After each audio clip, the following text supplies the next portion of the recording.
മരണം വരെ നമുക്ക് ജീവിതത്തിൽ സന്തോഷം, ധൈര്യം, സംതൃപ്തി ഇത് കൊണ്ടു നടക്കാൻ സാധിക്കണം. അപ്പം അതിന് നാം വിചാരിക്കണം, മനസ്സിലാക്കണം, അത് അലസമായി ജീവിച്ചിട്ട് കാര്യമില്ല. അതുപോലെ തന്നെ നമുക്ക് മനസ്സിനെ അഴിച്ചുവിട്ടിട്ടും കാര്യമില്ല. ഇന്ന് നമ്മുടെ മനസ്സ് തമോ ഗുണവും രജോ ഗുണവും, അതായത് കുറെ ആലസ്യവും കുറെ അസ്വസ്ഥതയും നിറഞ്ഞതാണ്. ഈ രണ്ട് മനസ്സിനെയും നമുക്ക് മാറ്റിയെടുക്കണം. ആലസ്യം നിറഞ്ഞ മനസ്സിനെ മാറ്റിയെടുക്കണം, അസ്വസ്ഥത നിറഞ്ഞ മനസ്സിനെ മാറ്റിയെടുക്കണം. ഇത് രണ്ടും മാറ്റിയെടുത്തില്ലെങ്കിൽ ആലസ്യം നിറഞ്ഞ മനസ്സെന്താ വിചാരിക്കുക, ഓ ഇപ്പം നല്ല സുഖമാണ്, എല്ലാ സുഖമാണ്, പ്രത്യേകിച്ചൊന്നും ചെയ്യണ്ട. പക്ഷേ അലസത, ഞാൻ കഴിഞ്ഞ ക്ലാസ്സിൽ നിങ്ങളോട് പറഞ്ഞു, ഓരോ സെല്ലുകളെയും അലസമാക്കി അലസമാക്കി അലസമാക്കി നാം രോഗങ്ങളെ വിളിച്ചു വരുത്തും. കാരണം ഈ ശരീരത്തിൻ്റെ ഓരോ സെല്ലിനും പ്രതിരോധിക്കാനുള്ള ശക്തി ഉണ്ടാവില്ല. നിങ്ങൾ നോക്കൂ, ഇന്നത്തെ കുട്ടികളെ, പ്രത്യേകിച്ച് ഇന്നത്തെ കാലത്തെ കുട്ടികളെ ഏറ്റവും കൂടുതൽ ഇന്ന് രോഗികളായി കാണേണ്ട അവസ്ഥ വന്നിരിക്കുകയാണ്. എന്തുകൊണ്ടാണ്? എല്ലാ രക്ഷിതാക്കളുടെ അടുത്തും ശമ്പളം ഇഷ്ടംമാതിരി പൈസയുണ്ട്, കുട്ടികൾ ചോദിക്കുന്നത് വാങ്ങിച്ചു കൊടുക്കുകയാണ്. അവരുടെ ജീവിത രീതി ശരിയല്ല, കൃത്യനിഷ്ഠമുള്ളവർ വളരെ കുറവ്. രാവിലെ 8-9 മണിവരെയൊക്കെ കിടന്നുറങ്ങി, സ്കൂളുള്ള ദിവസം ഫോഴ്സ്ഫുള്ളി എണീറ്റ്, ഇഷ്ടമില്ലാതെ എണീറ്റ് മര്യാദയ്ക്ക് ടോയ്ലറ്റിൽ പോകാൻ അതിനും സാധിക്കുന്നില്ല. അതും ശരീരത്തിൽ കൊണ്ടു നടന്ന് ഭക്ഷണം കഴിക്കുന്നതൊക്കെ വിരുദ്ധാഹാരം, അതായത് ശരീരത്തിന് ആരോഗ്യം തരുന്ന ആഹാരമല്ല, കുറൂറു എന്തൊക്കെയോ കടയിൽ നിന്ന് വാങ്ങിച്ച് ലെയ്സ്, അത് ഇത്, പിന്നെ ഉള്ള നിങ്ങൾക്കറിയാലോ ചൈനീസ് ഉപ്പ്, വളരെ ഡേഞ്ചറസ് ആയിട്ടുള്ള അജിനോമോട്ടോ, ഇങ്ങനെയൊക്കെയുള്ള സാധനങ്ങൾ ചേർത്തിട്ടുള്ള നൂഡിൽസ്, ഇങ്ങനെ കുറേ ശരീരത്തിന് ഹാനികരമായിട്ടുള്ള ഭക്ഷണം കഴിച്ച് കൃത്യനിഷ്ഠയില്ലാതെ നിങ്ങൾ എന്ത് പ്രതിരോധമാണ് ആ കുട്ടിയിൽ കാണുക?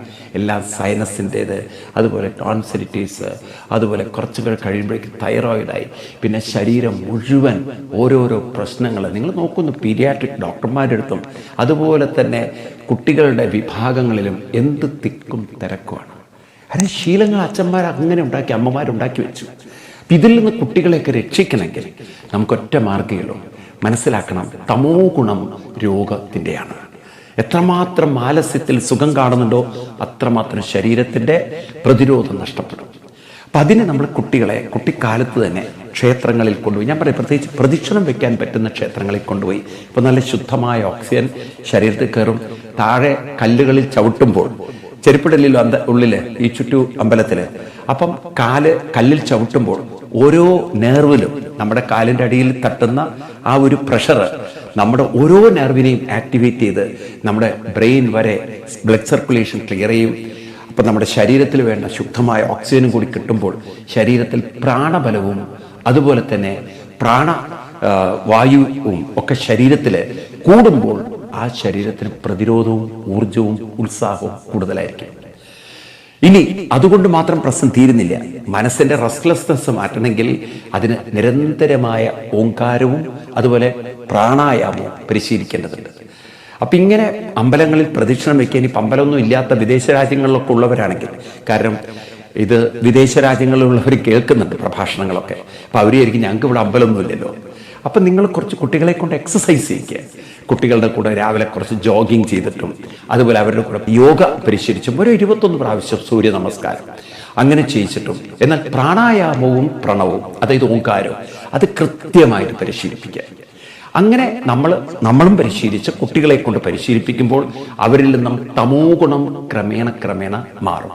കാരണം നിരന്തരം നമ്മളിൽ ആക്ടിവിറ്റി വരുമ്പോൾ, ആക്ഷൻ വരുമ്പോൾ ഇനാക്ഷൻ, അതായത് ആലസ്യം, അത് നമ്മളിൽ നിന്ന് അകന്നു പോകും. ഇതുപോലെ ഏകാഗ്രതയ്ക്കുള്ള പ്രാണായാമവും പ്രണവും പരിശീലിക്കുമ്പോൾ ഈ മനസ്സിന്റെ അൺസ്റ്റഡിനെസ്, മനസ്സിന്റെ ചഞ്ചലത, റെസ്റ്റ്ലെസ്നെസ്, അത് ക്രമേണ സെറ്റിൽ ഡൗൺ ചെയ്യും, അത് കൂൾ ഡൗൺ ആവും, അത് കാം ഡൗൺ ചെയ്യും. അപ്പം നമുക്ക് ഏകാഗ്രത വളരെ കൂടുതലായിരിക്കും. അപ്പം അങ്ങനെ ഇത് രണ്ടും കുട്ടികളിൽ അങ്ങേയറ്റം അനിവാര്യമാണ്. 3 കാര്യങ്ങളാണ് കുട്ടികളിൽ പരിശീലിപ്പിക്കുന്നത്. ഒന്നാമത്തത് ശരീരത്തിന് എന്തെങ്കിലും പ്രവൃത്തി, ചലനം. അതിനാണ് നിങ്ങൾ അമ്പലത്തിൽ പോകാൻ പറഞ്ഞത്, അല്ലെങ്കിൽ യോഗ തുടങ്ങിയിട്ടുള്ള സാധനം, ഫിസിക്കൽ എക്സസൈസ്.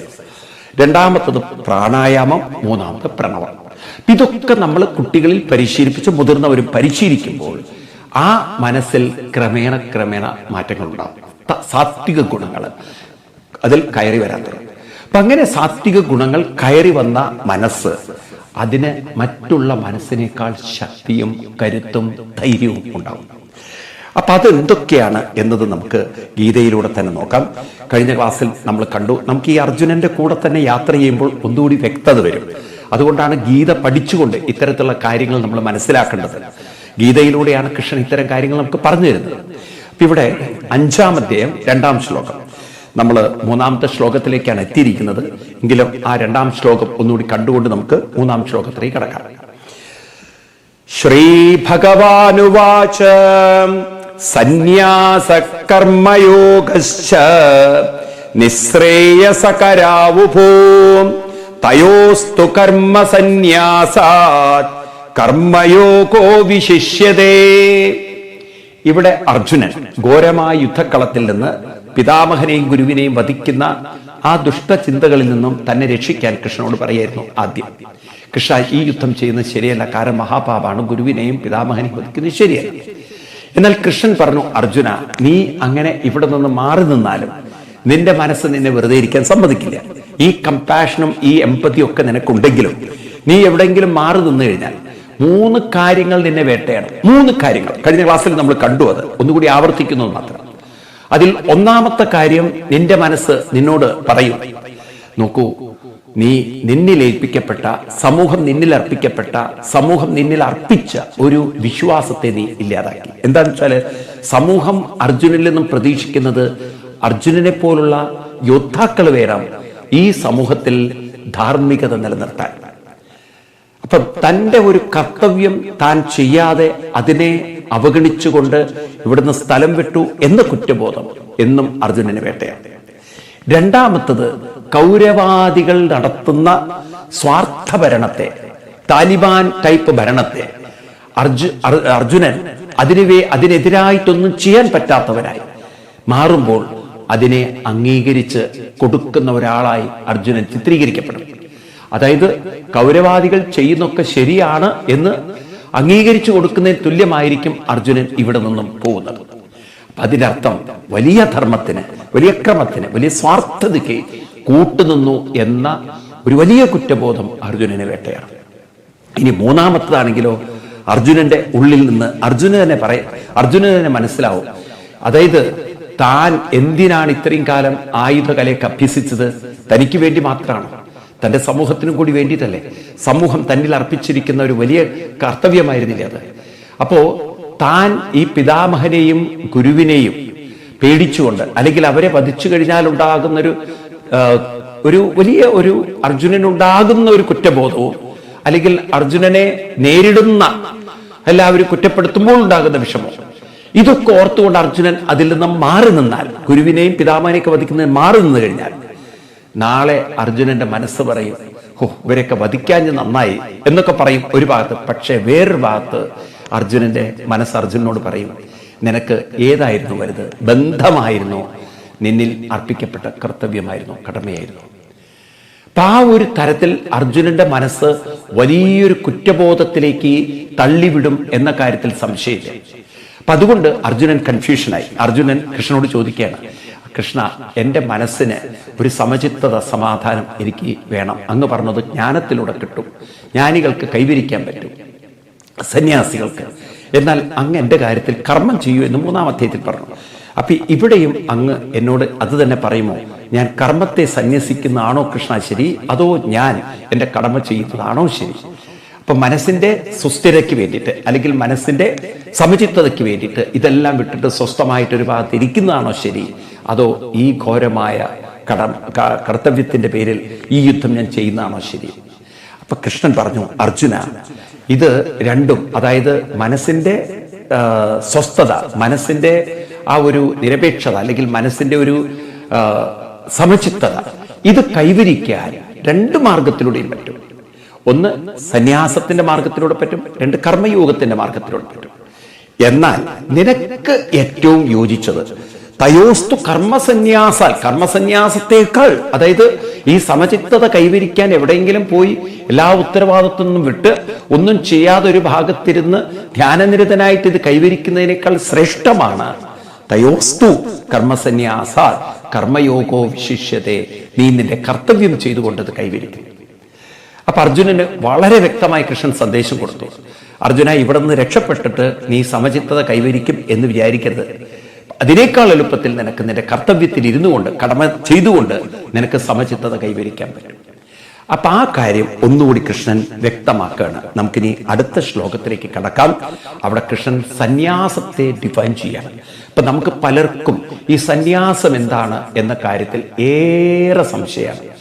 ഒരു തരം വേഷം ധരിക്കുന്നതാണ്, കാവ്യവസ്ത്രം ധരിക്കുന്നതാണ് സന്യാസം എന്നാണ് പൊതുവെ നമ്മൾക്ക് ധരിച്ചിരിക്കുന്നത്. എന്നാൽ ഭഗവാൻ കൃഷ്ണൻ ഗീതയിൽ തരുന്ന സന്യാസത്തിനുള്ള നിർവചനം ടോട്ടലി ഡിഫറൻ്റ് ആണ്. എന്ന് മാത്രമല്ല, ഏത് വിവാഹം കഴിച്ചവനും സന്യാസിയാവാനും പറ്റും. അതിന് ഇന്ന വേഷം എന്നൊന്നില്ല. പിന്നെ എന്തിനാണ് ആ വേഷം? അതൊരു സാമൂഹികമായ ഒരു സിസ്റ്റത്തിലുണ്ടായ ഒരു വേഷവിധാനമാണ്. അല്ലാതെ യഥാർത്ഥത്തിൽ സന്യാസത്തിനും വേഷത്തിനും തമ്മിൽ ഒരു ബന്ധവുമില്ല. അത് വെറും ഒരു പ്രതീകാത്മകമായ വസ്ത്രമാണ്. സന്യാസം എന്നത് വസ്ത്രത്തിൽ ഒതുങ്ങി നിൽക്കുന്നതല്ല എന്ന് ശങ്കരാചാര്യ സ്വാമികളും തന്റെ ഭജഗോവിന്ദത്തിൽ പറഞ്ഞിട്ടുണ്ട്. അവിടെ പറയും, ജട്ടിലോ മുണ്ടി ലുഞ്ചിത കേശ കാഷായാം ഭരബഹുകൃതവേഷ പശ്യന്നപിചന പശ്യതി മൂഢ ഉദരനിമിത്തം ബഹുകൃതവേഷ ഭജ ഗോവിന്ദം ഭജ ഗോവിന്ദം ഗോവിന്ദം ഭജ മൂഢമതേ. പറയുന്നത്, ചിലര് മുണ്ടനം ചെയ്യുന്നു, ചിലര് കുറച്ച് മുടി വെക്കുന്നു, ചിലര് ഷേവ് ചെയ്യുന്നു കംപ്ലീറ്റ്ലി തലയും താടിയും. അങ്ങനെ പലതരത്തിലുള്ള വേഷവിധാനങ്ങളിലൂടെ സന്യാസമാണെന്ന് വിചാരിക്കരുത്. അതെല്ലാം ഉദരനിമിത്തം ബഹുകൃതവേഷ, വയറ് നിറയ്ക്കാൻ വേണ്ടിയിട്ടുള്ള ഒരു വേഷം മാത്രമേ ഉള്ളൂ. അപ്പൊ നമുക്കൊരു വേഷം വേണം, അതൊരു സാമൂഹികമായിട്ടുള്ള രീതികൾക്ക്. ഇപ്പൊ നമുക്കൊരു ഡോക്ടർമാർക്കൊരു യൂണിഫോം ഉണ്ട്, ലോയേഴ്സിന് യൂണിഫോം ഉണ്ട്, പോലീസുകാർ. അപ്പൊ അവർ ഐഡന്റിഫൈ ചെയ്യാൻ വേണ്ടി ഇതുപോലെയാണ് സന്യാസികൾ ധരിക്കുന്ന യൂണിഫോം. പക്ഷെ സന്യാസം എന്നതൊരു യൂണിഫോമിൽ, ഒരു വസ്ത്രത്തിൽ ഒതുങ്ങി നിൽക്കുന്നതല്ല. ഇപ്പൊ കഴിഞ്ഞ ദിവസം ഒരു കുട്ടി എൻ്റെ അടുത്തൊരു ചോദ്യം ചോദിച്ചു. അതായത് ഇപ്പൊ ഈ കുട്ടികളുടെ ഇടയിൽ, ഈ മുസ്ലിം കുട്ടികളുടെ ഒരു വലിയ ഒരു പ്രശ്നമാണല്ലോ ഇപ്പൊ തലയിലിട്ടിട്ട് വരണം, തലയിലിടാതെ വരണം. അതാണ് ഇപ്പം വലിയൊരു ചർച്ച. പല മുസ്ലിം സംഘടനകളും വളരെ ഘോരമായി ചർച്ച ചെയ്യുന്നതാണ്. തലയുടെ മുകളിൽ എന്ത് വേണം, തലയുടെ ഉള്ളിൽ എന്ത് വേണമെന്ന് അവർ ചിന്തിക്കുന്നില്ല. തലയുടെ മുകളിൽ എന്തിട്ടാലും തലയുടെ ഉള്ളിൽ വല്ലതും ഉണ്ടെങ്കിലല്ലേ ഗുണമുള്ളൂ. തലയുടെ മുകളിൽ നമുക്ക് വില പിടിച്ച സാധനങ്ങളൊക്കെ ഇടാം, പക്ഷെ തലയുടെ ഉള്ളിലോ, പണ്ടേതോ ഒരു തമാശയിൽ പറഞ്ഞിട്ടുണ്ട്. അപ്പോൾ ഇങ്ങനെ ഒരു തലയിൽ തുണിയിടേണ്ട കാര്യമാണ് ഇപ്പോൾ വലിയ ചർച്ച ചെയ്തുകൊണ്ടിരിക്കുന്നത്. അപ്പോൾ ഒരു കുട്ടി എൻ്റെ അടുത്ത് ചോദ്യം ചോദിച്ചു, അല്ല സ്വാമി, ഞാൻ ചോദിച്ചോട്ടെ, ഇപ്പം നിങ്ങളിപ്പം ഈ കേൾക്കുന്നുണ്ടല്ലോ പെൺകുട്ടികൾ, മുസ്ലിം പെൺകുട്ടികൾ ബുർഖ ധരിക്കാൻ പാടോ ഇല്ലേ എന്നൊക്കെയുള്ള ചർച്ച വരുന്നത്. അപ്പോൾ കോടതി പറഞ്ഞു യൂണിഫോം അവർ ഇതാക്കണമെന്ന്. അപ്പം അങ്ങനെയാണെങ്കിൽ UP-യിലെ മുഖ്യമന്ത്രി കാവ്യ ഉടുക്കുന്നത് അതൊരു തരം ഇതാണല്ലേ, മതപരമായ വേഷമല്ലേ?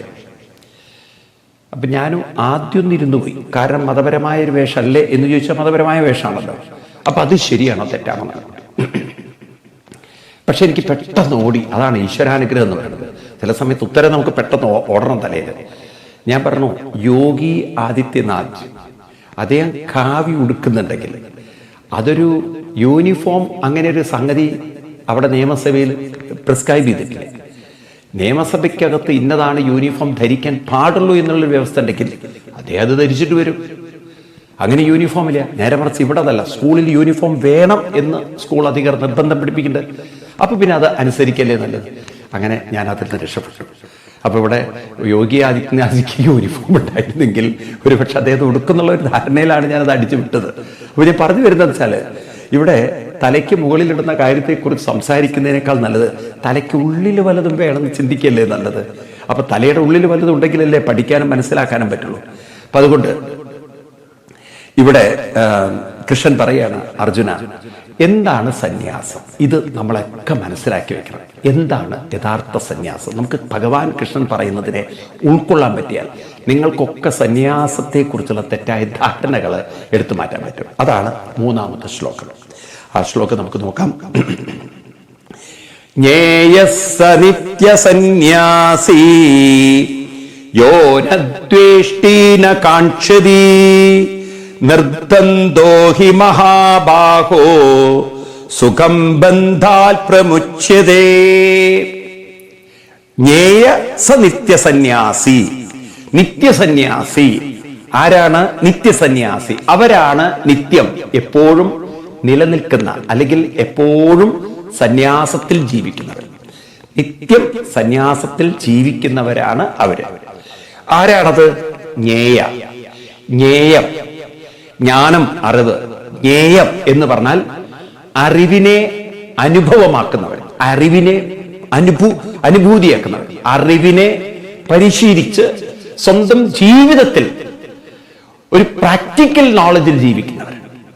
ഇപ്പൊ ജ്ഞേയം എന്നാണ് വാക്ക്. ജ്ഞേയം എന്ന് പറഞ്ഞാൽ അറിയേണ്ടത്, അറിയപ്പെടേണ്ടതിനെ കുറിച്ച്, മനസ്സിലാക്കേണ്ടതിനെ കുറിച്ചുള്ള അറിവുള്ളവർ.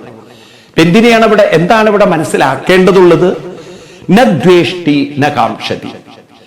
ആ സന്യാസി ന ദ്വേഷ്ടി, ഒന്നിനോടും ദ്വേഷമുള്ളവരല്ല.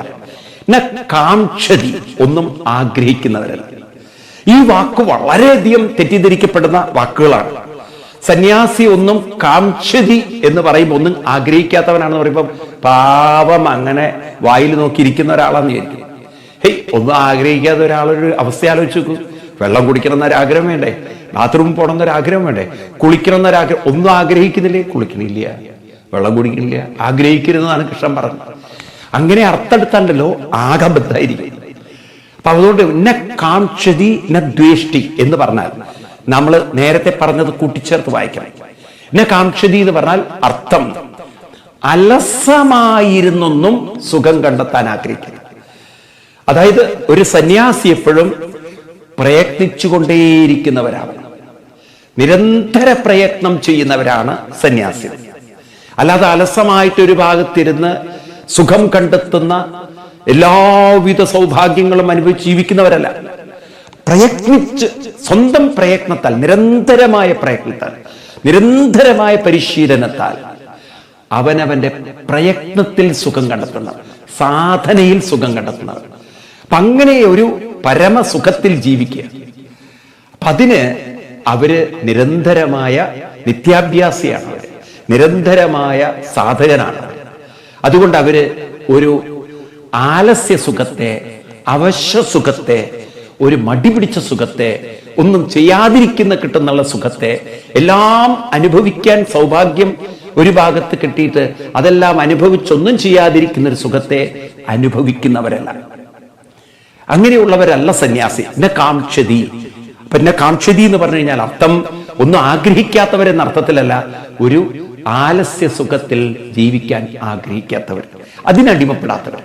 ഒരു ആലസ്യ ജീവിതമാണ്, ആലസ്യ സുഖ ജീവിതമാണ് സുഖം എന്ന തെറ്റിദ്ധാരണ ഇല്ലാത്തവർ. അപ്പൊ അവരെ സംബന്ധിച്ച് അവര് നിരന്തരം പ്രയത്നിച്ച്, നിരന്തരം മെനക്കെടാൻ അവർ തയ്യാറാണ്. ഇനിയോ ന ദ്വേഷ്ടി. അങ്ങനെ നിരന്തരം പ്രയത്നിക്കുമ്പോൾ അവരുടെ പ്രയത്നത്തില് പല ബുദ്ധിമുട്ടുകളും പ്രശ്നങ്ങളും പ്രയാസങ്ങളും പലരും സൃഷ്ടിക്കും, പല വെല്ലുവിളികളും ഒക്കെ ഉണ്ടാവും. പക്ഷെ ന ദ്വേഷ്ടി, മനസ്സിനെ ഒരിക്കലും പ്രക്ഷുബ്ധമാവാൻ, അസ്വസ്ഥമായിട്ട് കൈവിട്ടു പോവാൻ, അല്ലെങ്കിൽ അവരുടെ ഹോപ്പ് ഇല്ലാതാവാൻ അവരൊരിക്കലും സമ്മതിക്കില്ല. മനസ്സിൽ പല പ്രശ്നങ്ങളും കയറി വരും, മനസ്സിൽ പല മോഹങ്ങളും ആഗ്രഹങ്ങളും ഒക്കെ കയറി വരും. പക്ഷേ അമിതമായി അതിൻ്റെ ഉള്ളിൽപ്പെട്ട് മനസ്സിനെ ആകെ അസ്വസ്ഥമാക്കി ഒരു ജീവിതം അവർ നയിക്കില്ല. അപ്പൊ ഏത് തരത്തിലുള്ള അസ്വസ്ഥതകളിൽ നിന്നും മനസ്സിനെ മാറ്റിയെടുക്കുക, അതായത് രജോ ഗുണത്തിന്റെ ആധിക്യത്തെ മാറ്റിയെടുക്കാനും തമോ ഗുണത്തിന്റെ സുഖത്തിലേക്ക് മനസ്സ് വഴിതെറ്റിപ്പോവാതെ അതിലേക്ക് പോവാൻ അനുവദിക്കാതെയും അങ്ങനെ മനസ്സിനെ കൊണ്ടു നടക്കാൻ അറിവും കഴിവും ഉള്ളവരെയാണ് സന്യാസി എന്ന് വിളിക്കുന്നത്. അപ്പൊ സന്യാസത്തിന് കൃഷ്ണൻ കൊടുത്ത നിർവചനം നോക്കൂ നിങ്ങൾ. ആലസ്യ സുഖത്തിന് അടിമപ്പെടാതെ, അസ്വസ്ഥ ചിന്തകൾക്ക് വിധേയരാകാതെ, മനസ്സിനെ നിരന്തര പ്രയത്നത്തിലും അതുപോലെ തന്നെ അസ്വസ്ഥതകൾ മാറ്റിക്കൊണ്ട് മനസ്സിനെ തൻ്റെ കർത്തവ്യങ്ങളിൽ ഏകാഗ്രമാക്കിക്കൊണ്ട്, തൻ്റെ സാധനകളിൽ ഏകാഗ്രമാക്കിക്കൊണ്ട് മനസ്സിനെ മുന്നോട്ട് നയിക്കാൻ അറിവും, അതാണ് ജ്ഞേയം, പരിശീലനത്തിലൂടെ കിട്ടുന്ന അറിവുള്ളവരാണ് സന്യാസി. ഈ സന്യാസം എല്ലാവർക്കും ചെയ്യാവുന്നതാണ്. അതിന് വേഷം പ്രത്യേകിച്ച് ധരിക്കണമെന്നില്ല. ഏത് ഗൃഹസ്ഥനും, ഏത് വിദ്യാർത്ഥിക്കും, ഏത് കോളേജിൽ പഠിക്കുന്നവനും, ഏത് ഗൃഹസ്ഥനും, ഏത് വീട്ടമ്മയ്ക്കും, ഏത് പെൺകുട്ടികൾക്കും ആൺകുട്ടികൾക്കും അനുഷ്ഠിക്കാവുന്ന സന്യാസമാണ് കൃഷ്ണൻ പറഞ്ഞു തരുന്ന ഈ സന്യാസം. ഇവിടെ ചെയ്യേണ്ടത് രണ്ട് കാര്യം. ഒന്നാമത്തത്, തൻ്റെ ഉള്ളിൽ മനസ്സിലാണ് തൻ്റെ ജീവിതം ഇരിക്കുന്നത്. ആ മനസ്സ് ആലസ്യത്തിൽ സുഖം കണ്ടെത്തിക്കഴിഞ്ഞാൽ ശരീരം മുഴുവൻ കഴിവില്ലാത്തതാവും, പ്രതിരോധമില്ലാത്തതാവും, രോഗത്തിന് അടിമപ്പെടും. അതാണ് ക്യാൻസറൊക്കെ ഇത്ര വ്യാപിക്കുന്നത്. അപ്പൊ അതുകൊണ്ട് എന്ത് വേണം? ശരീരത്തിന് വേണ്ടത്ര ചലനം, ആക്ടിവിറ്റി, പ്രയത്നം, പരിശീലനം വേണം. അപ്പൊ അതുകൊണ്ട് സന്യാസി എപ്പോഴും ആക്ഷൻ ഓറിയന്റഡ് ആയിരിക്കും, പ്രവൃത്തി നിരതനായിരിക്കും. തന്റെ ജീവിതത്തിൽ ഒരിക്കലും അലസനായ ജീവിതം സുഖം കണ്ടെത്തില്ല അവർ. രണ്ടാമത്തത്, ഇനി മനസ്സിൽ എന്തെങ്കിലും ദേഷ്യങ്ങളും വിഷമങ്ങളും ദുഃഖങ്ങളും പ്രയാസങ്ങളും കഷ്ടപ്പാടുകളും ഒക്കെ വരാം. ദേഷ്യം വരുന്ന സാഹചര്യങ്ങൾ വരാം, പ്രതീക്ഷിച്ച് കിട്ടാതെ വരുമ്പോൾ ഉണ്ടാകുന്ന അസ്വസ്ഥതകൾ വരാം. അതൊക്കെ വരുമ്പോഴും അവരാ മനസ്സിലേക്ക് വീണുപോവാതെ, അല്ലെങ്കിൽ അത്തരത്തിലുള്ള ചഞ്ചലതകളിലേക്ക്, അസ്വസ്ഥതകളിലേക്ക് വീണുപോവാതെ അതിൽ നിന്നും മനസ്സിനെ ഉയർത്തിക്കൊണ്ടുവന്ന് അവരെ സാധനയിലേക്ക് ഫോക്കസ് ചെയ്യാൻ, അവരെ പ്രവർത്തനത്തിലേക്ക് ഫോക്കസ് ചെയ്യാൻ കഴിയുന്നവരാണ് സന്യാസി. അപ്പോൾ സ്വന്തം മനസ്സിനെ പരിവർത്തനം വരുത്തി എടുക്കുന്നവരെയാണ് കൃഷ്ണൻ സന്യാസി എന്ന് വിളിക്കുന്നത്. അതിന് വേഷവുമായിട്ട് യാതൊരു ബന്ധവുമില്ല. നോക്കൂ നിങ്ങൾ, ഇവിടെ എവിടെയെങ്കിലും കൃഷ്ണൻ കാവ്യ ഉടുക്കണം എന്ന് പറഞ്ഞിട്ടുണ്ടോ? ഇല്ല. ഇവിടെ കൃഷ്ണൻ പറഞ്ഞിരിക്കുന്ന ഇത്രയുള്ളൂ: ന കാംക്ഷതി ന ദ്വേഷതി. ഈ രണ്ട് വാക്കുകൾ. അങ്ങനെ ഇത് രണ്ടും സാധിച്ചു കഴിഞ്ഞാൽ, ഇത് രണ്ടും നേടിക്കഴിഞ്ഞാൽ അത്തരം ആളുകളുടെ മനസ്സെങ്ങനെയായിരിക്കും? ഇത് സത്യം പറഞ്ഞാൽ എല്ലാവരും കൈവരിക്കേണ്ടതാണ്. ഈ സന്യാസം എന്ന് പറയുന്നത് കൊച്ചുകുട്ടികൾ മുതൽ മുതിർന്നവർ വരെ നേടിയെടുക്കേണ്ടതാണ്.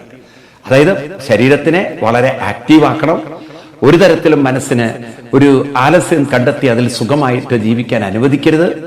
രണ്ടാമത്തത്, എന്തുതരം പ്രലോഭനങ്ങളും പ്രയാസങ്ങളും പ്രശ്നങ്ങളും ബുദ്ധിമുട്ടുകളും കഷ്ടപ്പാടുകളും അങ്ങനെയൊക്കെ വന്നാലും അതൊക്കെ അവഗണിച്ചുകൊണ്ട്, അതിന്നൊക്കെ മനസ്സിനെ മാറ്റിയെടുത്തുകൊണ്ട് മുന്നോട്ട് ജീവിതത്തെ നയിക്കാനുള്ള സാധനയും കരുത്തും ശക്തിയും ഉണ്ടാക്കിയെടുത്താൽ അത് തന്നെയാണ് വലിയ സന്യാസം.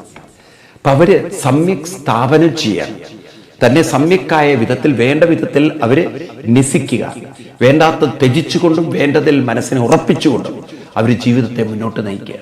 അപ്പൊ അങ്ങനെ സ്വന്തം ഉള്ളിൽ, സ്വന്തം മനസ്സിൽ ആലസ്യത്തിൽ നിന്ന് പുറത്തു കടക്കാനും അസ്വസ്ഥതയെ മറികടക്കാനും അറിവുള്ള, കഴിവുള്ള, അതിനെ പരിശീലിക്കാൻ സമയം കണ്ടെത്തുന്ന, അതിനുവേണ്ടി മെനക്കെടുന്ന ആളുകളെയാണ് സന്യാസി എന്ന് വിളിക്കുക. അപ്പൊ എപ്പോഴും സന്യാസി എന്ന് പറയുമ്പോൾ മനസ്സിനെ മനസ്സിലാക്കി മനസ്സിനെ ഉയർത്താൻ പരിശീലിച്ച് ജീവിക്കുന്നവരാണ് സന്യാസി. മറക്കരുത്. മനസ്സിനെ പരിശീലിപ്പിക്കുക, മനസ്സിനെ നിരന്തരമായി മാറ്റിയെടുക്കാൻ ശ്രമിക്കുക. അങ്ങനെ പരിശീലിക്കുന്നവരാണ് സന്യാസി. അതുകൊണ്ട് തന്നെ സന്യാസിയുടെ ജീവിത അവസ്ഥ എന്താണ്?